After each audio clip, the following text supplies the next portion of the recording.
Stop thinking this way. It's blocking your reality. There is a truth that must be understood before any real change can occur. It is simple, yet it governs everything. There is a thinking substance from which all things are made. This substance is not distant. It is not separate. It is present everywhere, in all forms, and it is always responding. It responds to thought, not occasionally, not partially, but continuously and without exception. Most people fail not because they lack ability, but because they do not understand this law. They think in contradiction. They desire one thing, but think another. They ask for success, yet dwell upon failure.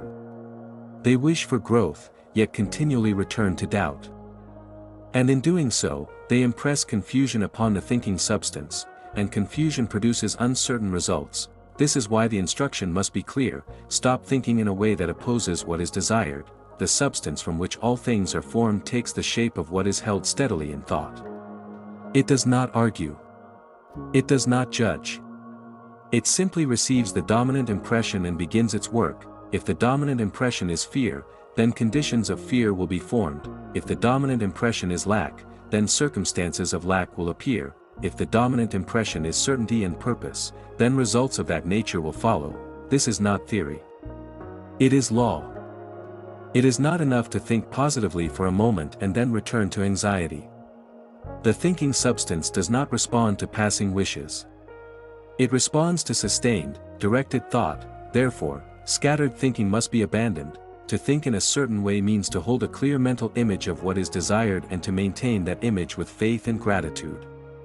It means refusing to entertain thoughts that contradict it. It means remaining steady, even when appearances suggest otherwise. Most individuals are governed by appearances. They see what is before them and allow it to determine their thoughts. In doing so, they recreate the same conditions again and again, but the one who understands this principle thinks beyond appearances. He does not deny what is seen, but he does not accept it as final. Instead, he forms a vision of what is to be and holds it firmly in mind. He thinks truth, regardless of current conditions. This is the discipline required. The mind must become ordered. It must no longer wander aimlessly from doubt to hope and back again. Every repeated thought is an instruction, and careless thinking leads to careless results. To think rightly is not an act of force, but of control. It is the quiet refusal to give power to opposing ideas. When doubt arises, it is not necessary to struggle with it. It is only necessary to withdraw attention from it and return to the chosen thought.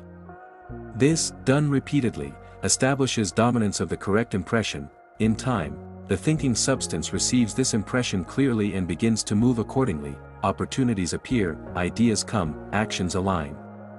What seemed distant begins to take form, but this process cannot be hurried by anxiety. To ask constantly how a result will come is to introduce uncertainty. The substance works through natural channels, often unseen at first. It organizes circumstances in ways that cannot always be predicted. The role is not to control the method, but to maintain the vision. Clarity must be established. One must know what is wanted, not vaguely, but definitely. A clear desire, held with faith, becomes a powerful directive. Gratitude strengthens this process. It affirms that the desired result is not only possible, but already forming. It removes resistance and aligns thought with creation. Without gratitude, thought weakens. With it, thought becomes steady and effective. It must also be understood that thought alone is not sufficient without action.